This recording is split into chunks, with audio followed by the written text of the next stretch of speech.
نحمده ونصلي ونسلم على رسوله الكريم أما بعد فأعوذ بالله من الشيطان الرجيم بسم الله الرحمن الرحيم وَلَقَدْ آتَيْنَا إِبْرَاهِيمَ رُشْدَهُ مِنْ قَبْلُ وَكُنَّا بِهِ عَالِمِينَ وقال النبي صلى الله عليه وسلم بعثت لأتمم مكارم الأخلاق۔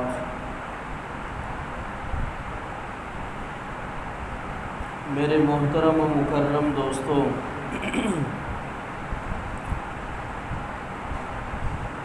اللہ رب العزت نے اس نظام کائنات کو جب سے بنایا ہے، یہاں اللہ نے مجازی ملکیت انسانوں کو عطا فرمائی۔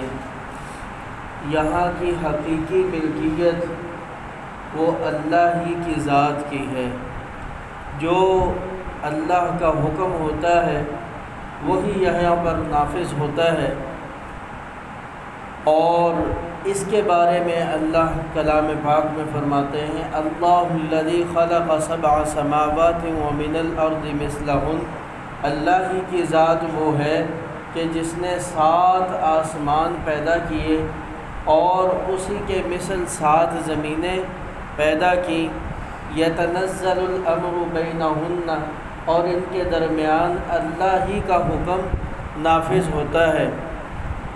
لِتَعْلَمُوا أَنَّ اللَّهَ عَلَى كُلِّ شَيْءٍ قَدِيرٌ، تاکہ تم لوگ یہ جان لو کہ اس تمام کے تمام جہان پر جو قدرت ہے وہ صرف اور صرف اکیلے اللہ کی ذات کی ہے۔ وَأَنَّ اللَّهَ قَدْ أَحَاطَ بِكُلِّ شَيْءٍ عِلْمًا، اور اللہ ہر چیز کو اپنے گھیرے میں لیے ہوئے ہے اپنے علم کے ذریعے سے۔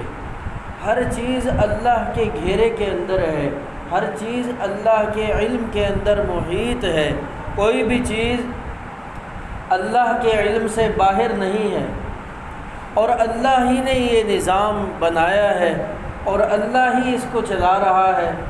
اب یہاں پر اللہ نے یہ حقیقی ملکیت اپنی رکھی ہوئی ہے، مجازی طور پہ انسانوں کو اللہ عطا فرما دیتا ہے۔ اللہ کے نبی صلی اللہ علیہ وسلم نے فرمایا کہ 2 بادشاہ ایسے آئے کہ جنہوں نے پوری دنیا پر بادشاہت کی۔ وہ 2 مسلمان تھے، اور 2 ایسے تھے کہ جو دونوں ہی کافر تھے۔ 4 ایسے بادشاہ گزرے ہیں جنہوں نے پوری کی پوری دنیا پر بادشاہت کی، جن میں سے 2 مسلمان تھے اور 2 کافر تھے۔ جو 2 مسلمان تھے ان کو اللہ پاک نے ایسی بادشاہت عطا فرمائی کہ جو پہلے کسی کو نہیں عطا فرمائی۔ حضرت سلیمان علیہ السلام سر فہرست ہیں۔ حضرت سلیمان علیہ السلام کو اللہ پاک نے ایسی بادشاہت عطا فرمائی کہ اس جیسی بادشاہت اللہ نے کسی کو نہیں عطا فرمائی۔ کیسی بادشاہت کہ زمین پر بھی حکمرانی، ہواؤں پر بھی حکمرانی، اور پرندوں پر بھی، چرند پر بھی، اور حیوانات پر بھی، اور جنات پر بھی، ہر چیز کو اللہ نے ان کے مطیع و فرما بردار بنا دیا۔ اور یہاں تک کہ جو دوسری مخلوقات ہیں ان کی بولی بھی اللہ نے سکھا دی۔ ہر چیز اللہ پاک نے ان کو عطا فرمائی، اور جنات ان کے تابع کر دیے۔ یہ ایسے بادشاہ تھے کہ جنہوں نے پوری دنیا پر حکمرانی کی اور اللہ رب العزت کے حکم کو نافذ کیا، اللہ کے احکام کے مطابق ساری زندگی گزاری، اور اللہ ہی کا حکم زمین کے اوپر نافذ کیا۔ کسی کو اللہ کے حکم کی نافرمانی نہیں کرنے دی، خود بھی اللہ کے حکم کی نافرمانی نہیں کی۔ ان کے والد حضرت داؤد کتنے بڑے انسان، لیکن وہ اپنے ہاتھ سے محنت کرتے رہے، اور حضرت سلیمان علیہ السلام کو ان کی دعا پر اللہ نے بادشاہت عطا فرمائی اور پوری دنیا کی بادشاہت عطا فرمائی۔ اور ایسے ہی ذوالقرنین بادشاہ کہ اللہ نے اس کو بھی پوری دنیا کی بادشاہت عطا فرمائی تھی۔ اور ذوالقرنین، اس کو سکندر بادشاہ اور ذوالقرنین اس کو اس لیے کہتے تھے کہ یہ جو تاج پہنتا تھا اس کے 2 سینگ بنے ہوئے تھے، تاج کے اوپر 2 سینگ بنے ہوئے تھے، اس وجہ سے اس کو ذوالقرنین 2 سینگوں والا بادشاہ کہتے تھے۔ لیکن بہت ہی اللہ سے ڈرنے والا، بہت ہی متقی و پرہیزگار اور بہت ہی اللہ کے حکم کے اندر فرما برداری کے اندر زندگی گزارنے والا ایک انسان تھا۔ اس نے ہی یہی بادشاہ تھا جس نے یاجوج ماجوج کو قید کیا تھا۔ جب لوگوں نے کہا کہ ان یاجوج و ماجوج مفسدون فی الارض، ہماری کھیتیوں کو یاجوج ماجوج اجاڑ جاتے ہیں اور ہمارے مویشیوں کو ہلاک کرتے ہیں، ہمیں نقصان پہنچاتے ہیں، تو آپ ہمارے اور ان کے درمیان کوئی باڑ بنا دیجئے، کوئی دیوار کر دیجئے۔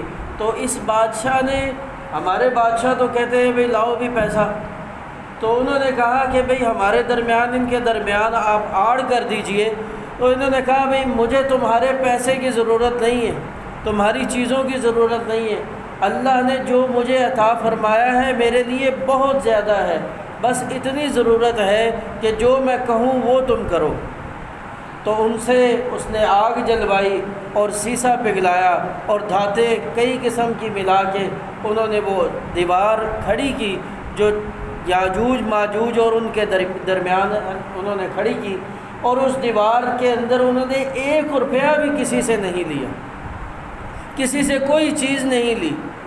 ایسے اللہ کا خوف رکھنے والا وہ بادشاہ، ایسے اللہ سے ڈرنے والا، اور ساری دنیا کا اس نے چکر لگایا۔ اب یہ بادشاہ جس نے ساری دنیا پر حکومت کی لیکن اللہ کی نافرمانی نہیں کی اس نے، اور 2 وہ بادشاہ تھے کہ جنہوں نے حکمرانی تو ساری دنیا پر کی لیکن انہوں نے بت پرستی کو بھی عام کیا، انہوں نے شرک کو بھی عام کیا، یہاں تک کہ ان میں سے جو نمرود تھا اس نے تو کہا میں خود خدا ہوں۔ اللہ نے بادشاہت ان کو بھی عطا فرمائی، بادشاہت ان 2 کو بھی عطا فرمائی، امتحان ان کا بھی ہوا ان کا بھی ہوا، لیکن اللہ نے ان کو کامیاب کیا اس وجہ سے کہ انہوں نے اللہ کے حکم کے مطابق بادشاہت کی، اللہ کی فرما برداری کے اندر کی، تو یہ کامیاب ہوئے۔ اور وہ 2 جنہوں نے اللہ کے حکم کی نافرمانی کی وہ 2 کامیاب نہ ہو سکے۔ اب ایک بخت نصر بادشاہ تھا، ایک نمرود بادشاہ تھا۔ اب بخت نصر جب بنی اسرائیل نے بہت زیادہ اللہ کی نافرمانی کرنا شروع کر دی، نبیوں کو انہوں نے قتل کیا، انبیاء اکرام کو بے وجہ کسی بات کے کوئی وجہ نہیں ہے، بس ویسے ہی نبی نے اللہ کی طرف بلایا تو انہوں نے قتل کر دیا، شہید کر دیا نبی کو۔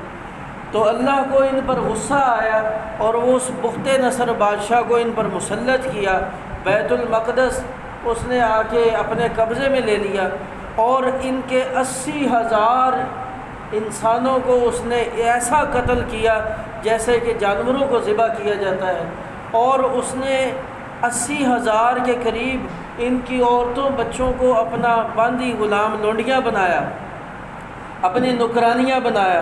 کتنی ذلت اٹھانا پڑی اللہ کی نافرمانی میں آ کے۔ یہ وہ بنی اسرائیل ہیں جو نبیوں کی اولاد، اسرائیل حضرت یعقوب علیہ السلام کا لقب ہے، اور بنی اسرائیل یعنی یعقوب علیہ السلام کی اولاد۔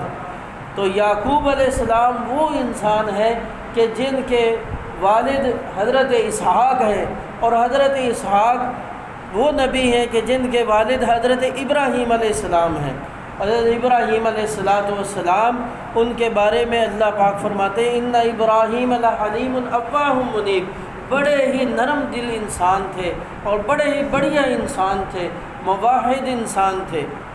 اب یہ وہ نسل چلی آ رہی ہے آگے بنی اسرائیل، لیکن اللہ کی نافرمانی کرنے کی وجہ سے ان کو اتنی سزا بھگتنی پڑی کہ وہ کافر بادشاہ ان کے اوپر مسلط ہوا، اور اس نے بیت المقدس ان سے، جو ان کا قبلہ تھا، وہ ان سے چھین لیا، اور ان کے مردوں کو اس نے 80,000 مردوں کو وادیاں چلا دیں اس نے خون کی، اتنا خون بہایا، اور 80,000 ان کے عورت، ان کی بچے، عورتیں بچے، وہ اس نے اپنے غلام بنا لیے، اور 140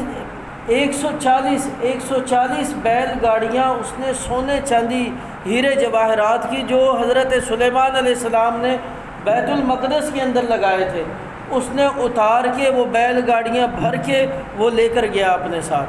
ایسا لوٹا ان کو اس نے، ان کے اندر جو گھمنڈ تھا اس سونے چاندی کا، ہیرے جواہرات کا، جو اللہ نے عطا فرمائے تھے، اللہ کی نافرمانی کی تو اللہ نے وہ لے کے، جو اللہ کا دشمن تھا، کافر تھا، اس کو دے دیے۔ اب وہ کافر بادشاہ ایسا برا حال کر کے گیا ان کا کہ یہ پھر اس کے بعد بہت ہی پسماندگی میں زندگی گزارنے لگے، لیکن اللہ کی فرما برداری کے اندر جب آئے تو پھر اللہ نے ان کو جو ہے دوبارہ سے عزت عطا فرمائی، اور وہ نمرود بادشاہ 400 سال بادشاہت کی۔ اب یہ ایسا بادشاہ تھا، یہ لوگوں کو کہتا تھا کہ میں ہی خدا ہوں، مجھے خدا مانو۔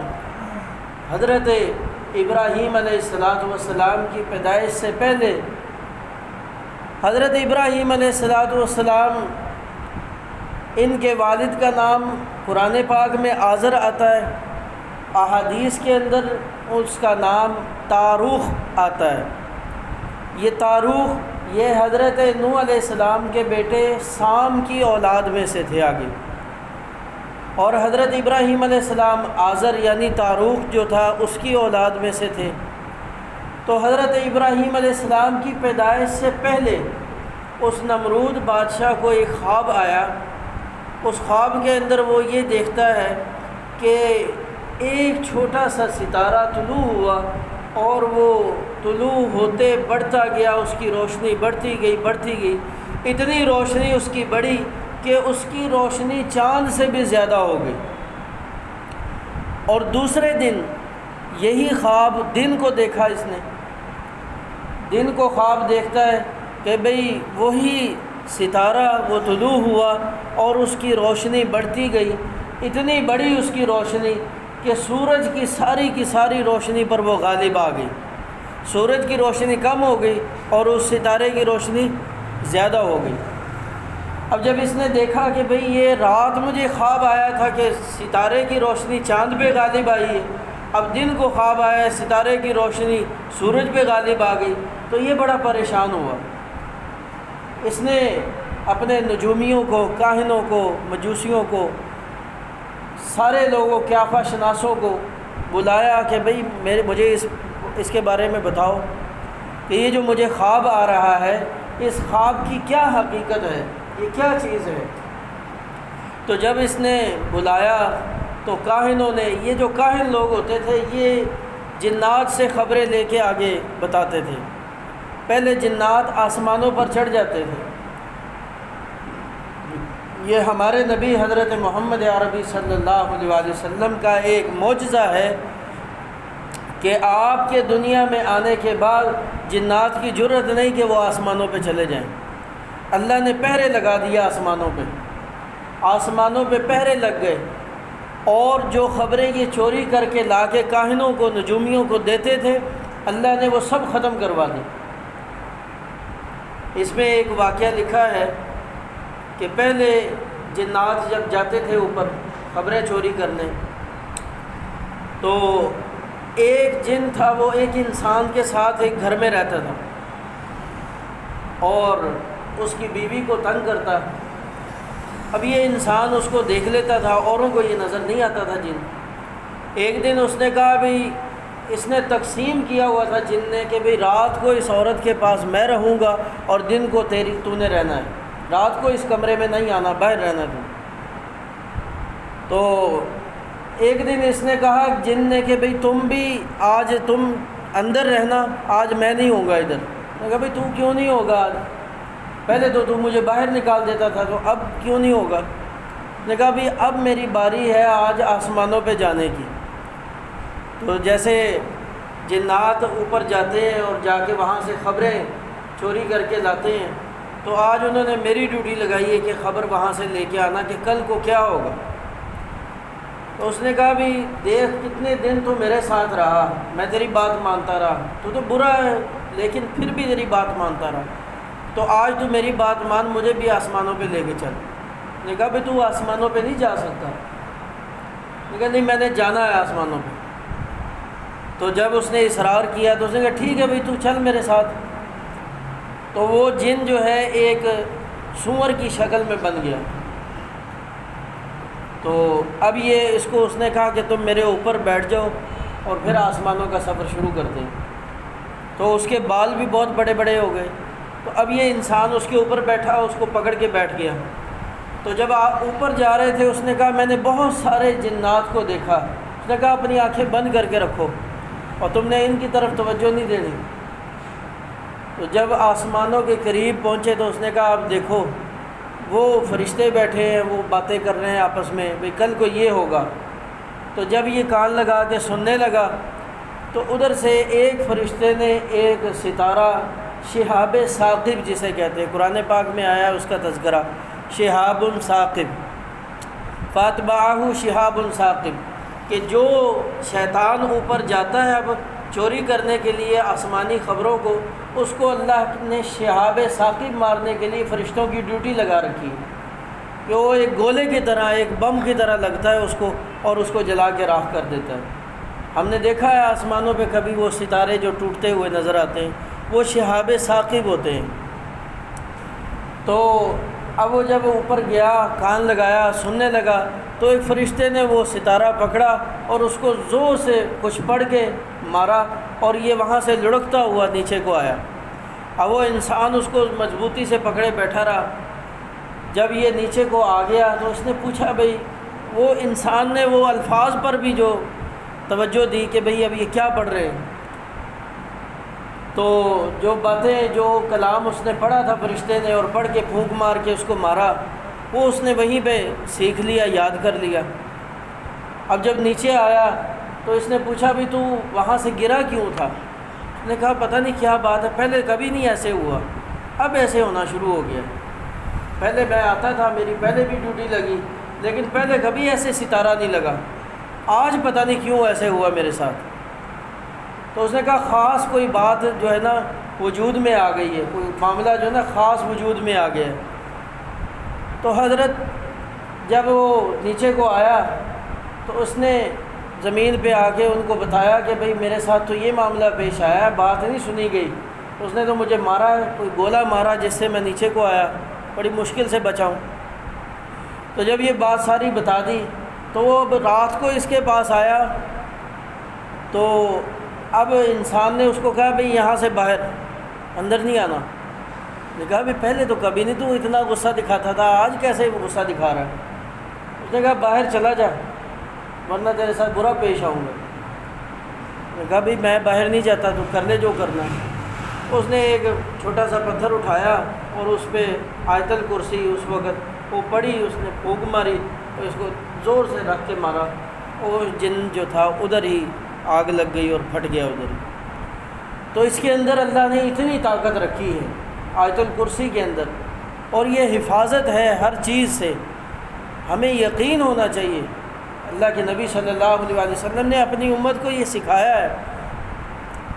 خیر وہ جو کاہنوں سے اس نے پوچھا نمرود نے کہ بھئی یہ کیا ہو رہا ہے یہاں پہ، تو انہوں نے سب نے مل کے بتایا کہ بھئی اب یہاں ایک بچہ پیدا ہونے والا ہے کہ جو تمہاری اس بادشاہت کو اور جو تم نے اپنا دین بنایا ہوا ہے سب کو ختم کر دے گا، وہ تمہاری بادشاہت کو ختم کر دے گا۔ نے کہا وہ ختم کر دے گا، کیسے ختم ہو جائے گا؟ وہ کون بچہ ہے، اس کے بارے میں مجھے پوری تفصیل دو۔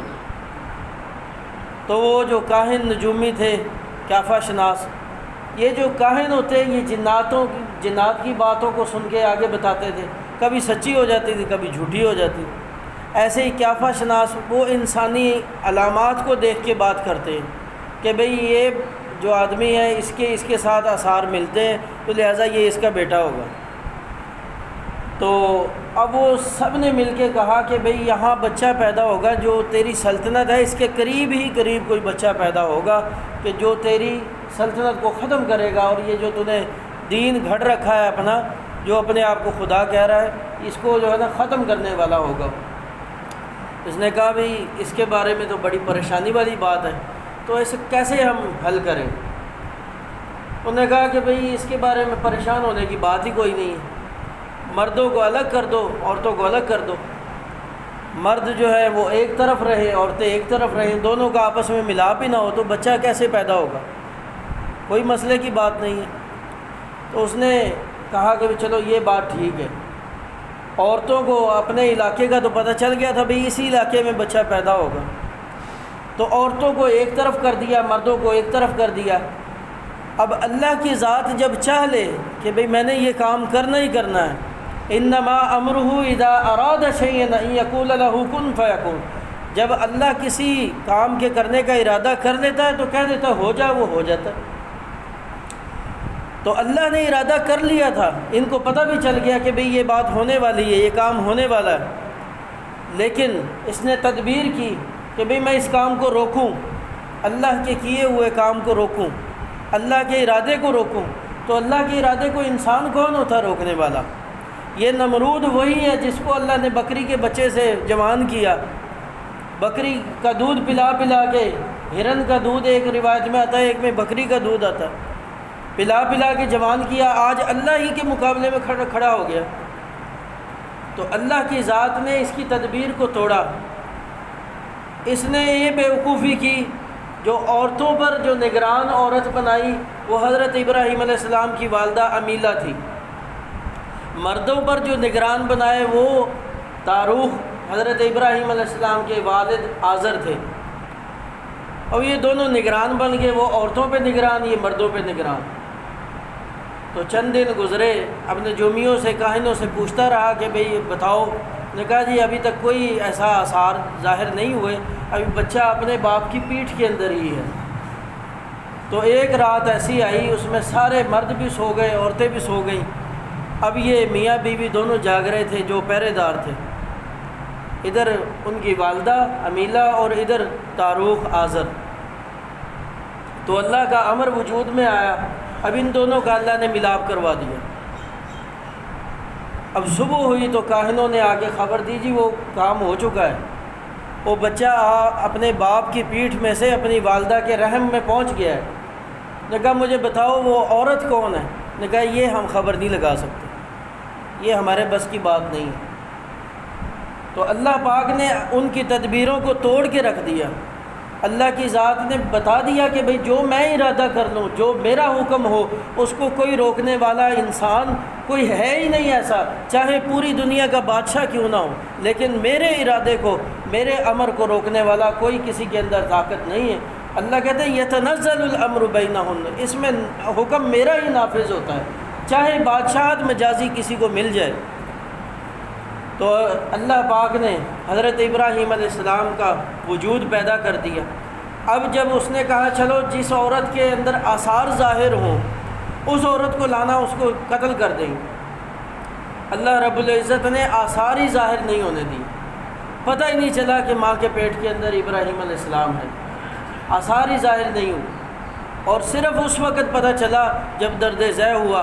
اب ان کی والدہ جنگل کے اندر چلی گئی، ایک گڑھا تھا، اس کے اندر گڑھے میں بچے کی ولادت ہوئی، حضرت ابراہیم علیہ السلام دنیا میں تشریف لائے، وہیں پہ رکھ کے اوپر لکڑیاں رکھ کے واپس آ گئی، کسی کو نہیں بتایا۔ رات کو باپ تھا، اس کو تو پتہ تھا، اب باپ کو حضرت ابراہیم علیہ السلام کے والد کو بتایا کہ بھئی ایسے ایسے بچے کی ولادت ہوئی، میں نے جنگل میں رکھ دیا ہے اور اس کے اوپر لکڑیاں رکھ دیں۔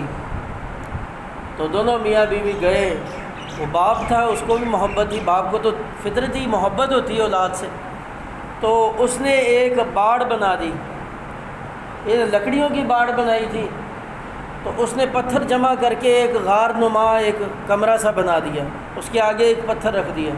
اب والدہ صبح کو آتی، ٹائم نکال کے آ کے دودھ پلا کے چلی جاتی، کبھی باپ آتا بچے کو مل کے چلا جاتا۔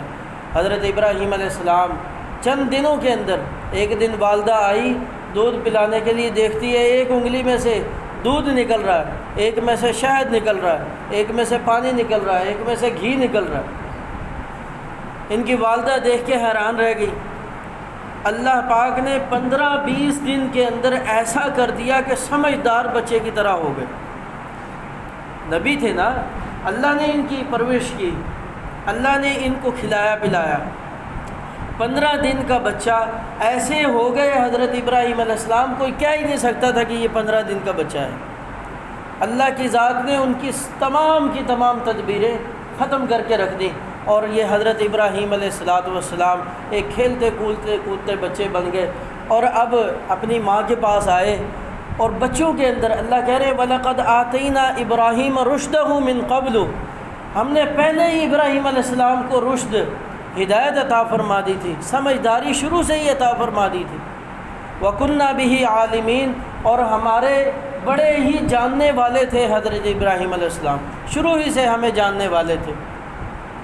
تو حضرت ابراہیم علیہ السلام اپنی والدہ سے سوال کر رہے ہیں کہ اماں میرا رب کون ہے؟ اب ماں بولی بیٹا تیرا رب تیرا باپ ہے۔ تو حضرت ابراہیم علیہ السلام نے آگے اور سوال کر دیا میرے باپ کا رب کون ہے؟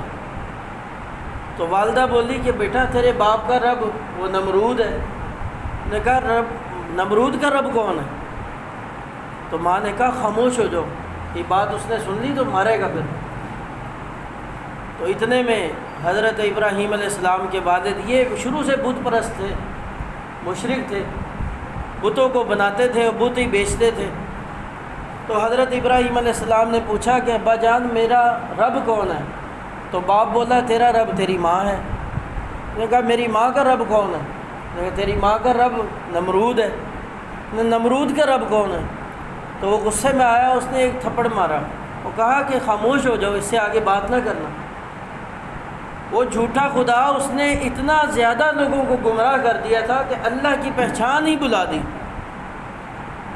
لیکن اللہ رب العزت نے مواحد یہاں پیدا کر دیا تھا، اور ایسا مواحد کہ ان سے بڑا کوئی مواحد نہیں۔ تاریخ کی کتابوں میں اور محدثین نے حدیث میں نبی اکرم صلی اللہ علیہ وسلم نے خود فرمایا ان ابراہیم وواحد اعظم، حضرت ابراہیم علیہ السلام سب سے بڑے مواحد تھے، سب سے بڑھیا انسان تھے کہ جو اللہ کو ایک مانتے تھے، کسی کو اللہ کے مقابلے میں کچھ نہیں مانتے تھے۔ حضرت ابراہیم علیہ السلام نے جب یہ بات کی کہ بھئی نمرود کا رب کون ہے، تو اس کو اب شک پڑ گیا کہ بھئی یہ بیٹا جو میرا ہے یہ وہی بچہ تو نہیں، لیکن باپ تھا، جرأت نہیں ہوئی کہ جا کے اس کو بتائے۔ ادھر والدہ تھی، حضرت ابراہیم علیہ السلام دن بدن بڑھتے گئے، اپنی والدہ سے کبھی پوچھ رہے ہیں کہ والدہ مجھے یہ بتاؤ کہ یہ جو اتنے بڑے ستارے ہیں یہ کیا چیز ہے؟ اپنی والدہ کے سامنے بیٹھ کے کہہ رہے ہیں شاید کہ یہ جو چاند ہے یہ میرا رب ہو، شاید یہ ستارے یہ میرے رب ہوں، شاید یہ جو سورج نکل رہا ہے یہ میرا رب ہو۔ جب سب ہی غروب ہو گئے تو اللہ کے نبی ابراہیم علیہ السلام نے کہا ماں نہ یہ ستارے میرا رب ہے، نہ سورج، نہ چاند، یہ ان میں سے کوئی بھی میرا رب نہیں ہے۔ اگر یہ غروب ہو گئے ہیں تو میرا رب غروب ہونے والا نہیں ہے، میں اس کو مانتا ہوں جو ہمیشہ ہر وقت موجود ہے۔ تو والدہ تھی حضرت ابراہیم علیہ السلام کو اس نے سمجھایا کہ بیٹا ان باتوں کو باہر نہ کرنا، لیکن حضرت ابراہیم علیہ السلام تو پھر بڑھیا انسان تھے، انہوں نے نمرود کے سامنے بھی کہہ دیا۔ نمرود نے کہا کہ بھئی الم تر الی الذی حاج ابراہیم فی ربہ ان آتاہ اللہ الملک، اس نے حضرت ابراہیم علیہ السلام کے ساتھ جھگڑا کرنا شروع کر دیا اللہ کے بارے میں، اور حقیقت یہ ہے کہ اللہ نے ہی اس کو بادشاہت عطا فرمائی تھی، اللہ ہی نے اس کو پوری دنیا کا بادشاہ بنایا، لیکن یہ اسی اللہ کے بارے میں جھگڑا کر رہا ہے، یہ اسی اللہ کو ماننے سے انکار کر رہا ہے۔ اس نے کہا کہ آپ بتاؤ آپ کا رب کون ہے؟ تو ابراہیم علیہ السلام کہنے لگے کہ میرا رب وہ ہے کہ جو زندہ کرتا ہے، جو مارتا ہے، میں اسی کو مانتا ہوں، اس کے علاوہ کسی اور کو نہیں مانتا۔ تو حضرت ابراہیم علیہ السلام کی بات پر موٹی عقل تھی اس کی، کہنے لگا بھی میں بھی زندہ کر لیتا ہوں، میں بھی مار دیتا ہوں۔ ایک قیدی کو جس کو رہائی ملنی تھی اس کو مار دیا کہ دیکھو اس کو میں نے رہا کرنا تھا، اس کو میں نے مار دیا، اس کی موت کا فیصلہ تھا، اس کو زندگی مل گئی۔ اب جس کو مارنا نہیں، جس کو زندہ کرنا تھا، جس کی زندگی باقی تھی، جس کو کہنا تھا بھئی فلاں تاریخ کو یہ رہا ہو جائے گا، اس کو بلایا، اس کو بلا کے مار دیا۔ دیکھو اس کو رہائی ملنی تھی، اس کو زندگی ملنی تھی، میں نے اس کو مار دیا۔ تو میں بھی اس چیز پر قادر ہوں، میں جس کو چاہوں زندہ کروں، جس کو چاہوں ماروں۔ تو حضرت ابراہیم علیہ السلام نے کہا اچھا اس کو یہ بات سمجھ میں نہیں آئے گی۔ فرمایا کہ میرا رب وہ ہے کہ جو سورج کو مشرق سے نکالتا ہے مغرب میں غروب کرتا ہے، تم یہ بتاؤ کہ تم اس چیز پر قادر ہو کہ تم مغرب سے سورج کو نکالو مشرق میں غروب کر دو۔ فبہت الذی کفر، تو وہاں پہ جا کے وہ کافر جو ہے ناکارہ ہو گیا، وہ لاجواب ہو گیا، بات نہ کر سکا۔ تو اللہ کے نبی حضرت ابراہیم علیہ السلام کو اللہ نے اس کے سامنے عزت عطا فرمائی، اور یہ نمرود جو اپنے آپ کو خدا کہتا تھا اس کو کوئی بات نہ کرنا آئی، اور اللہ کہہ رہے ہیں واللہ لا یہدی القوم الظالمین۔ سب سے بڑا ظلم یہ ہے کہ اللہ کے مقابلے میں کوئی کھڑا ہو جائے، اللہ کے مقابلے میں کسی اور کو خدا مانے، کسی اور کو حاجت روا مانے، کسی اور کو مشکل کشا مانے۔